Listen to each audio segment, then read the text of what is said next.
할렐루야. 오늘도 하나님이 예비하신 은혜가 있는 줄을 믿습니다. 저는 이 시간에 도우시는 성령님이라고 하는 제목으로 은혜를 함께 나누고자 합니다. 우리 한번 따라합시다. 도우시는 성령님. 아멘. 오늘 말씀 우리가 26절을 한번 같이 읽겠습니다. 오늘 말씀 26절 이와 같이 시작. 이와 같이 성령도 우리의 연약함을 도우시나니 우리는 마땅히 기도할 바를 알지 못하나 오직 성령이 말할 수 없는 탄식으로 우리를 위하여 친히 간구하시느니라. 아멘. 오늘 말씀에서 가장 중요한 것은 첫 구절입니다. 이와 같이 성령도 우리 연약함을 도우시나니 성령님이 우리의 연약함을 도와주신다. 성령님이 우리의 연약함을 도와주신다. 한번 따라합니다. 성령님이 우리의 연약함을 도와주십니다. 아멘. 여기서 우리가 먼저 중요한 사실 하나를 보아야 되는데 우리는 연약하다 하는 것입니다. 제가 내년이면은 이제 60이 저도 되는데 제가 60평생을 제 나름대로 이렇게 살아오면서 인간이 얼마나 연약한가, 우리 인생은 모든 인생은 참으로 연약하다 하는 것을 새삼 다시 한번 깨닫게 됩니다. 신체적으로도 사람은 태어나자마자 바로 일어서는 법이 없습니다. 저도 두 아들을 낳아서 키우고 이제 장성해서 조만간에 큰 아들은 이제 결혼도 할 수 있게 되었는데 사실 제가 이렇게 돌이켜 보면은 우리 사람들은요 서는 데까지 혼자 이렇게 서는데 평균 한 1년이 걸리는 것 같아요. 조금 빠른 애들도 있는데 조금 빠른 아이들은 한 10개월이면 혼자 이렇게 서기도 하고 뒤뚱거리며 좀 이렇게 걷기도 하고 그런 것 같은데 저희 큰아이 같은 경우는 그 첫 돌이 될 때 혼자 잘 서지를 못했어요. 그래서 돌 사진을 첫 돌이 좀 지나서 이렇게 찍었던 기억이 있습니다. 그만큼 우리 인간은 연약해요. 근데 우리가 송아지 새끼나 또 망아지 같은 걸 보면 태어나자마자 이렇게 철푸덕하고 이렇게 땅바닥에 떨어지죠. 그러면 그놈이 이렇게 비비적거리다가 혼자 이렇게 뒤뚱거리면서 일어나더라고요. 거기 한 30분, 길어야 1시간. 30분에서 1시간 안에 혼자 이렇게 뒤뚱거리며 일어나 서고 그리고 다리 힘이 얼마나 좋은지 걸어 다니더라고요. 그럼 우리 인간이 얼마나 연약합니까? 또 정신적으로도 우리 인간이 얼마나 연약한지 몰라요. 여러분, 작년을 기준으로 했을 때 2024년도 교통사고로 죽은 사람과 자살해서 죽은 사람, 우리 대한민국이 기준입니다. 여러분 어느 쪽이 많을 것 같아요? 교통사고로 죽은 사람 아니면 자살? 교통사고입니까? 자살입니까? 어느 쪽이 많을 것 같아요? 자살이 훨씬 많습니다. 작년 통계를 보면 1년 동안 교통사고로 죽은 사람이 약 2,500명 정도 돼요. 그런데 자살해서 죽은 사람은 약 14,600여 명입니다. 거의 6배. 하루에 교통사고로 죽는 사람이 한 7명이면 하루에 자살해서 죽는 사람이 40명입니다. 평균 40명. 그러니까 지금 이 순간에도 누군가는 죽을 생각을 하고 있거나 아니면 죽고 있거나 그럴 수 있는 거죠. 하루에 40명이니까요. 여러분, 얼마나 많은 사람이 자살을 하는지 모르는데 왜 자살을 하나, 그리고 이유를 들여다보면 얼마나 다양한지 몰라요. 건강을 잃어서 자살하는 사람, 사업에 실패해서, 또 어떤 사람은 사기를 당해서, 어떤 사람은 실직을 해서, 누구는 주식 투자에 실패해서, 빚을 많이 져서, 사귀다가 실연을 당해서, 이혼을 해서, 그 이유가 얼마나 많은지 몰라요. 근데 제가 동물의 세계를 좋아하는데요. 여러분, 동물 가운데 혹시 자살하는 동물 본 적이 계신가요? 자살하는 동물. 동물도 자살하더라. 여러분, 동물은 자살하는 법이 없습니다. 저는 어떤 걸 보았느냐면 척추가 부러지고 또 어떤 경우는 다리가 부러진 그런 동물들이 있는데, 그런데도 불구하고 사실 척추가 부러지거나 다리가 부러지면 살기 쉽지 않거든요. 그런데도 그 몸을 살기 위해서 끌고 가더라고요. 이게 두 다리로, 앞에 있는 두 다리로 그 몸을 질질 끌고 가더라고요. 살기 위해서. 그러니까 우리가 정신적으로 얼마나 연약하냐 하는 것을 생각하게 되죠. 영적으로도 우리가 얼마나 연약한지 다윗 같은 믿음의 사람, 경고한 하나님의 사람도 어느 한순간 달빛 아래에 비치는 한 여인이 목욕하는 모습에 그 유혹을 이기지 못하고 한순간에 무너져 내리지 않습니까? 유혹을 받지 않아서 그렇지, 유혹을 받으면 한순간에도 무너져 내릴 수 있는 게 우리 인간이다. 또 성경은 우리를 연약한 질그릇에 비유를 하거든요. 그런데 여러분, 질그릇은 뭐든지 적당히 담아야죠. 많이 담아도 그렇고요.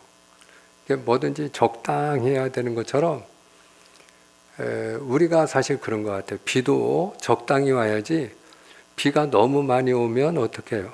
지난번에 7월 말에 집중호우로 인해 가지고 비가 좀 더 많이 왔더니, 그랬더니 24명이 죽고 그리고 4명이 실종되는 그런 인명피해를 우리가 입지 않았습니까? 근데 여러분 잘 알고 계시듯이 저 강릉 같은 경우는 평소보다 비가 적게 왔단 말이에요. 안 온 게 아니에요. 평소보다 절반 이하로 왔대요. 그랬더니 생활이 마비가 됐어요. 지난 10일 밤부터 이틀 동안 거의 한 100mm 넘게, 아주 너무 귀한 단비죠. 너무 귀한 단비가 그 강릉에 쏟아졌는데, 이번에 그 단비가 내릴 때 강릉 시민들이 환호성을 지르고, 어떤 사람들은 하늘을 향해서 이제 앞으로 착하게 살겠습니다. 그리고 우리식으로 말하면 소원도 하고 그랬다고 하더라고요. 왜? 물이 없으니까. 물이 없으니까 우리가 밥할 때 물보다 설거지할 때 물이 많이 들어가잖아요. 그러니까 그 물을 아끼기 위해서 일부러 식판을 사가지고 식판에다가 비닐을 씌워서, 그래서 거기다가 음식 덜어 먹고, 그리고 그 비닐만 거두어서 버리는 거죠. 그리고 설거지를 안 하는 거예요. 목욕을 어떻게 합니까? 그 이웃 지역에 가가지고 목욕은 하고 오고. 그러니 여러분, 그 생활이 어떨지, 여러분이 오늘 마음 놓고 수도꼭지 틀어놓고 샤워하고 오셨다면 하나님의 은혜인 줄 믿습니다. 그러니까 우리가 사실 그래요. 뭐든지 조금 과하면 과한 대로 문제가 되고, 또 적으면 적은 대로 문제가 되지요. 어떤 분들은 그러더라고요. 돈은 많을수록 좋은 거라고. 정말 그럴까요? 그 잠언에 보면 아굴이라는 지혜의 사람인데, 그 아굴이 이렇게 기도를 합니다. 하나님, 제가 너무 부하게도 마옵시고 너무 가난하게도 마옵소서. 제가 너무 부유해서 하나님을 모른다. 하나님이 누구냐 할까 하오며, 제가 너무 가난하면 남의 것을 도둑질해서 하나님의 이름을 욕되게 할까 하나이다. 참 마음에 와닿는 기도이죠. 제가 저희 어머님도 살아생전에 그 기도를 드리셨던 것을 제가 이렇게 기억을 하게 됩니다. 뭐든지 많으면 좋을 것 같지만 우리가 너무나도 연약하기 때문에 많아도 탈이 나고요. 연약하기 때문에 적어도 탈이 나는 게 우리 인생이더라, 우리 자신이더라 하는 것이죠. 지난번 9월 초에 제주도에서 대통령배 복싱대회가 있었거든요. 거기서 안타까운 일이 있었어요. 한 중학생 선수가 경기를 하다가 쓰러졌어요. 뇌출혈입니다. 아직도 일어나지를 못하고 있어요. 의식불명 상태입니다. 근데 더 안타까운 건 뭐냐? 그 경기를 부모가 관람하고 있었어요. 부모가 보는 앞에서 그 아이가 쓰러진 거예요. 근데 그 1라운드를 할 때 그 아이가 일방적으로 얻어맞았대요. 큰 펀치를 여러 방 얻어맞았답니다. 그런데 부모는 모르는 거예요. 괜찮겠지. 남들도 다 얻어맞으면서 하는 거니까 내 아들도 괜찮겠지. 거기서 중단을 시켰어야 되는데 2라운드 나갔다가 2라운드에서 의식을 잃고 쓰러졌어요. 결과적으로는 그 부모가 자기들이 할 수 있는 게 없으니까, 자기들이 보는 앞에서 자기들이 아이에게 도움을 주지 못했으니까 나중에는 그 아버지가 그 링 위에 올라가서 자해소동을 벌이고 그랬다고 하더라고요. 할 수 있는 게 없으니까. 얼마나 본인이 답답하고 화가 나면 그런 소동을 벌였겠나 하는 마음도 들어요. 여러분, 이와 같이 우리 인생은 연약합니다. 한 치 앞도 내다보지 못하고 지극히 어리석고 미련한 게 우리 자신이다 하는 것이죠. 자, 그럼에도 불구하고 오늘 성경이 우리에게 들려주는 소망의 메시지가 있습니다. 그게 뭐냐? 우리가 연약하기 때문에 성령님이 도와주신다는 거예요. 할렐루야. 그래서 오늘 26절 말씀을 우리 한 번 더 읽기 원합니다. 우리 한 번 더 읽읍시다. 이와 같이 시작. 이와 같이 성령도 우리의 연약함을 도우시나니 우리는 마땅히 기도할 바를 알지 못하나 오직 성령이 말할 수 없는 탄식으로 우리를 위하여 친히 간구하시느니라. 아멘. 아멘. 이와 같이 성령님이 우리의 연약함을 도우시느니라. 할렐루야. 우리가 연약하기 때문에 우리는 좌절하고, 연약하기 때문에 삶을 포기하고, 연약하기 때문에 절망할 수 있습니다마는, 그러나 우리 믿음의 사람은 누가 도와주신다고요? 성령님이 도와주시는 줄로 믿습니다. 어떤 경우에는 오히려 연약함이 믿음의 사람에게는 은혜의 통로가 되기도 합니다. 사도 바울의 경우에도 육체의 가시가 있었거든요. 그래서 사도 바울이 그 육체의 가시를 뽑아달라고 하나님 앞에 날마다 기도를 했어요. 성경에는 그가 3번 주께 간구하였더니 이렇게 돼 있는데, 그 3번 하나님 앞에 간구하였다, 이 말은 그만큼 그가 하나님 앞에 날마다 반복하여 간구했다 하는 말씀이에요. 그런데 그가 자기의 육체의 가시를 뽑아달라고 자기의 연약함을 위하여 간구했을 때, 그때 하나님이 바울에게 들려주신 말씀이에요. 고린도 후서 12장 9절 말씀 우리 한번 같이 보겠습니다. 자, 나에게 시작. 나에게 이르시기를 내 은혜가 내게 족하도다. 이는 내 능력이 약한 데서 온전하여 짐이라 하신지라. 그러므로 도리어 크게 기뻐함으로 나의 여러 약한 것들에 대하여 자랑하리니 이는 그리스도의 능력이 내게 머물게 하려 함이라. 아멘. 자, 여기 보니까 주의 음성이 들리기를 내 은혜가 내게 족하도다. 이 내 능력이 약한 데서 온전하여 짐이라. 나의 능력은 약한 데서 온전하여 짐이니라. 그러므로 바울은 오히려 나의 약함을 자랑하리라. 왜? 그리스도의 능력이 내게 머물도록 하기 위함이라. 내가 오히려 연약함으로 인하여 그리스도의 능력이 내게 머물 수 있다라는 거예요. 그러면 사랑하는 여러분, 그리스도의 능력이 내게 머물고 성령님이 우리를 도우실 수 있도록 하기 위해서 우리가 해야 될 일이 무엇일까요? 두 가지만 간략하게 말씀을 드리고자 하는데, 첫 번째는 하나님을 의지해야 됩니다. 한번 따라합시다. 하나님을 의지해야 됩니다.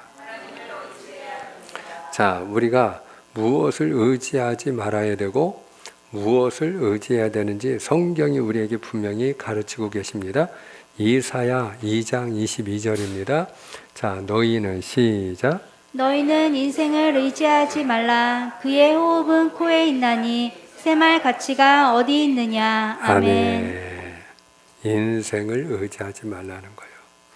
눈에 보이는 인생을 의지하지 말아라. 여러분, 성경은 우리 인생을 넘어지는 담에다가 비유합니다. 넘어지는 담에 의지하면 어떤 일이 일어날까요? 같이 넘어지겠죠. 오히려 혼자 넘어지는 것보다 더 크게 다치겠죠. 잘못하면 죽는 일도 일어날 거예요. 왜? 그 담에 깔려가지고. 사실 눈에 보이는 인생, 눈에 보이는 것을 의지하다가 여러분 사기를 당해서 눈물을 쏟는 사람도 있고요. 배신을 당하는 사람도 있고요. 흔히 믿는 돕게 발등지키는 경우가 종종 있습니다만은, 그렇지 않다 할지라도, 상대방이 악한 의도가 없다 할지라도 인생이 연약하기 때문에 나의 생각, 나의 기대, 나의 계획과 달리 여러분 무너지는 담과 같아서 같이 무너지는 일들이 얼마나 많이 있는지 몰라요. 한마디로 눈에 보이는 인생이 의지할 대상이 아니라는 거예요. 그러면 누구를 의지해야 됩니까? 자, 시편 115편 9절 말씀입니다. 이스라엘아, 시작. 이스라엘아, 여호와를 의지하라. 그는 너희의 도움이시요 너희의 방패시로다. 아멘.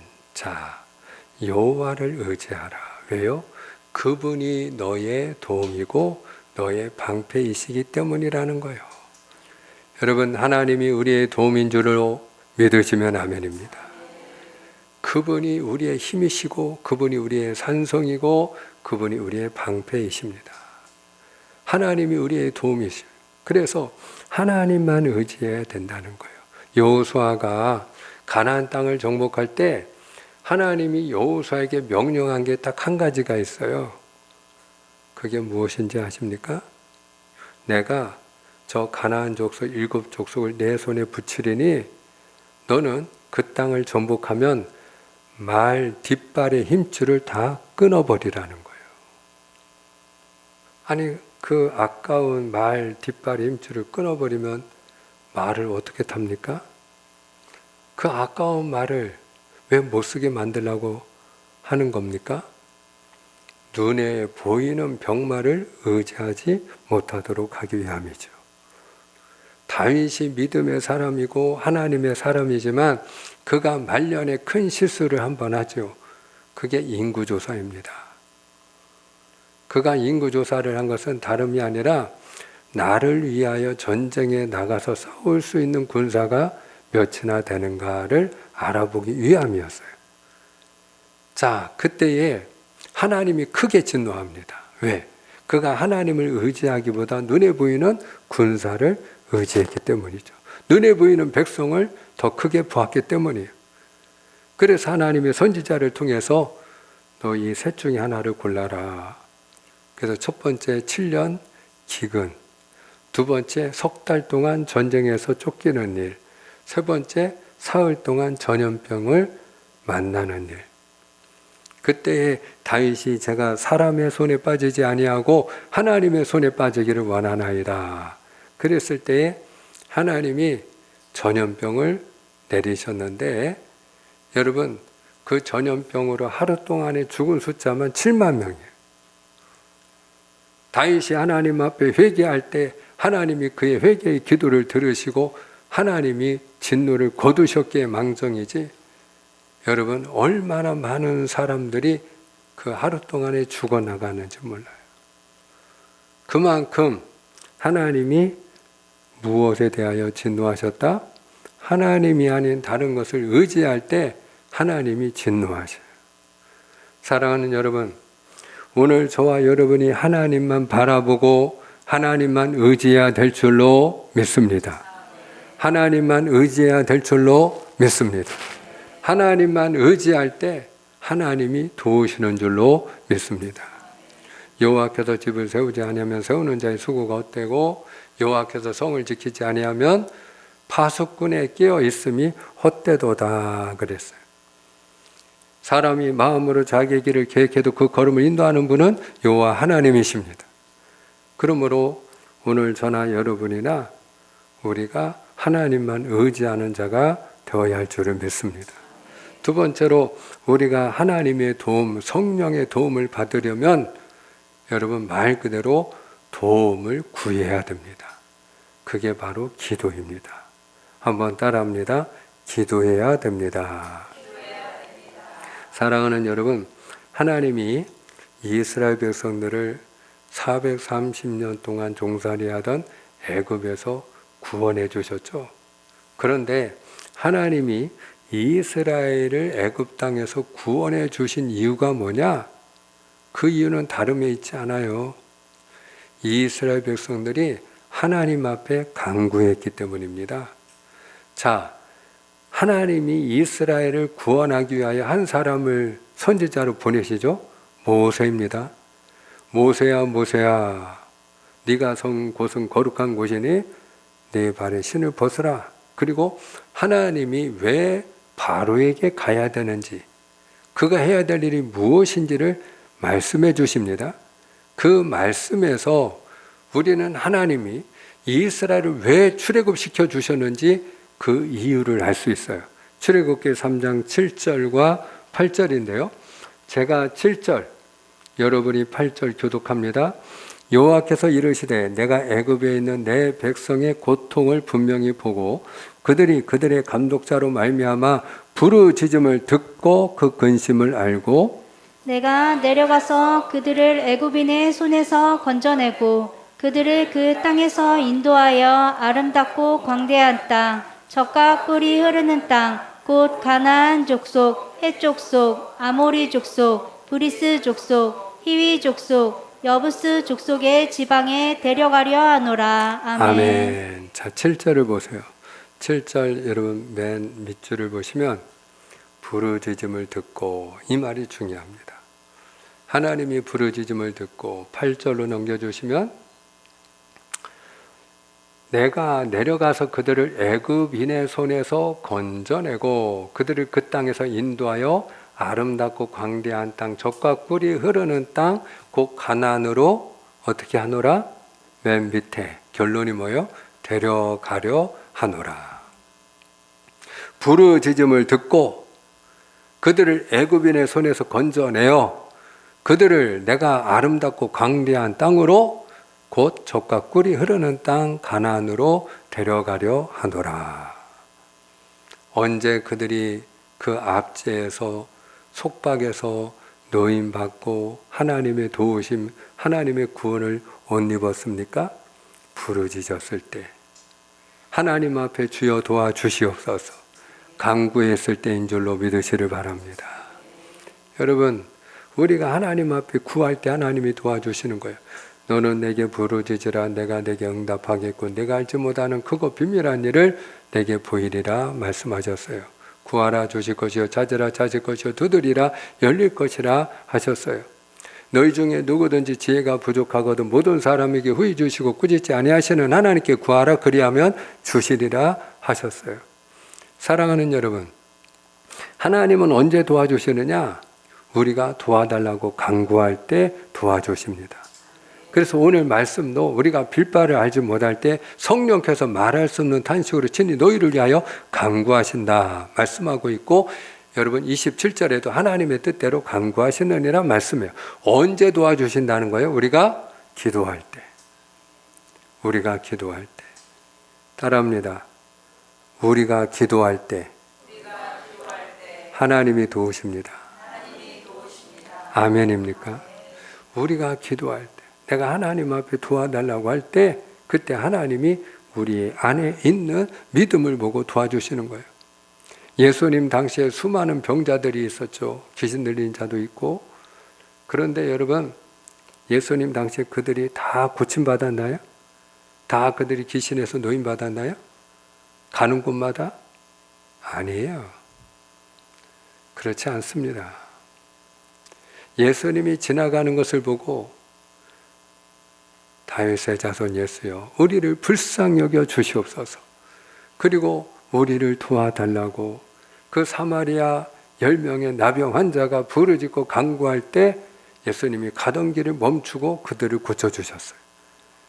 바디메오가 다윗의 자손 예수여 저를 불쌍히 여겨 주시옵소서, 시끄럽다고 제자들이 책망하고 꾸짖음에도 불구하고 더 큰 소리로 부르짖어 다윗의 자손 예수여 저를 불쌍히 여겨 주시옵소서 부르짖어 간구할 때 가던 길을 멈추고 주님이 그의 눈을 보게 해주셨어요. 언제 도와주셨어요? 여러분, 부르짖을 때, 우리가 간구할 때. 수르보니게 여인이 자기 딸이 악한 귀신이 들려가지고 죽을 지경이 되니까 예수님을 찾아왔어요. 그리고 예수님, 제 딸 좀 살려주세요. 더러운 귀신, 악한 귀신이 내 딸을 죽이려 하나이다. 그때 예수님의 대답이 무엇이었나요? 나는 이스라엘 집에 잃어버린 양에게로 보냄받았느니라. 왜? 수르보니게 여인은 이방인이다 이 말이에요. 이방인. 너는 이방인이잖아. 나는 저 이스라엘 집에 잃어버린 양에게로 보냄받아서 안 된다는 거죠. 거절이에요. 그럼에도 불구하고 포기하지 않고 이 수르보니게 여인이 예수님께 은혜를 구하고 저의 딸을 살려달라고 긍휼을 구하고 은혜를 구하죠. 그때 예수님이 모욕적인 말을 던집니다. 자녀의 떡을 취하여 개에게 던짐이 마땅치 아니하니라. 상상할 수 없는 말씀이죠. 여러분, 만약에 이야기가 여기서 끝났다면 아마 수많은 사람이 성경을 읽다가 거기서 실족하고 넘어지고 그리고 낙심할 거예요. 어떻게 예수님이 이럴 수가 있나. 근데 그 다음에 예수님이 그 여인을 통해 우리에게 보여주고자 했던 믿음이 드디어 여인의 고백을 통해 드러납니다. 주님, 옳습니다마는 개들도 제 주인의 상에서 떨어지는 부스러기를 먹나이다. 부스러기 은혜라도 줬사오니 부스러기 은혜라도 주시옵소서. 여러분, 그 믿음을 보시고 이 여인의 믿음이 크도다, 내 믿음대로 될지어다, 예수님이 명하실 때에 그 시로 딸이 나은 줄로 믿으시를 바랍니다. 사랑하는 여러분, 맺고자 합니다. 우리는 연약합니다. 그러나 그럼에도 불구하고 우리 믿음의 사람들은 좌절할 이유가 없습니다. 절망할 이유가 없습니다. 우리 안에 성령님이 함께 하시고 우리와 함께 하시는 성령님이 저와 여러분을 도우시기 때문입니다. 성령님이 도와주십니다.